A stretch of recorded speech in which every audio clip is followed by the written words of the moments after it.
Kaikkien Tampere-tapahtuma, jonka järjestää Tampereen ammattikorkeakoulun 3. vuoden sosionomiopiskelijat yhteistyössä Koski-keskuksen kanssa. Myös ravintola Fransmanni on mukana tässä ja tietenkin kaikki nämä erilaiset järjestöt.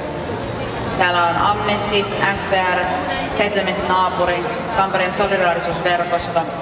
Tervetuloa.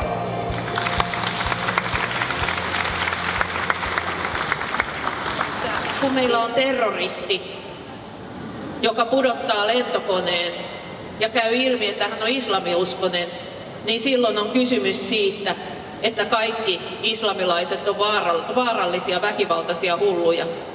Mutta kun käy ilmi, että se onkin kristitty, niin kysymys onkin yksityishenkilön mielenterveysongelmista.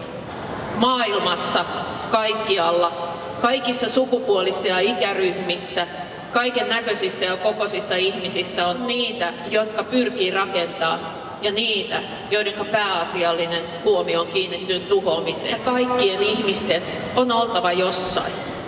Jos joku ihminen ei voi kotonaan olla, hänen on oltava jossakin muualla. Yksi niistä muista paikoista voi hyvin olla Suomi.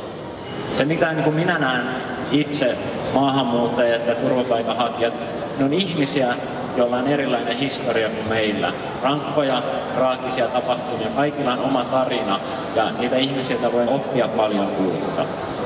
Auttaminen on perustunut riippumattomuuteen, puolueettomuuteen, tasapuolisuuteen ja ennen kaikkea inhimillisyyteen, joka on meidän Punaisen Ristin kaiken toiminnan perusta. Ihminen on ihmisille ihminen, me toimitaan ihmisten kanssa.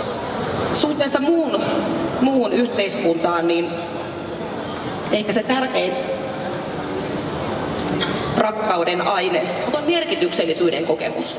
Itse on merkityksellinen ja muut ihmiset ovat merkityksellisiä minulle. Ihmiset toivoo, että niillä olisi sellainen asema, jossa ne kokee voivansa antaa yhteiskunnalle jotain. الهدف هو يختص كل شيء. النقطة المشتركة بين الناس الناجحين بالعالم هو بس عندهم أهداف، بس عندهم أحلام، حتى لما يقعد الصبح، حتى لما ينام بالليل يعرف إلمن نايم وإلمن قاعد. هي أهم نقطة. Toimi jo tänään unelmasi tai tavoitteesi eteen, jos se sitä vaatii. Älä siirrä huomiseksi mitään, minkä voit tehdä jo tänään, sillä tuo lykkääminen tarkoittaa, että et kunnioita niitä tavoitteita tarpeeksi. Eli saavuttaaksesi tavoitteitasi sinun täytyisi tehdä vaadittavat asiat heti, kun se on mahdollista, sillä kaikki on vielä mahdollista.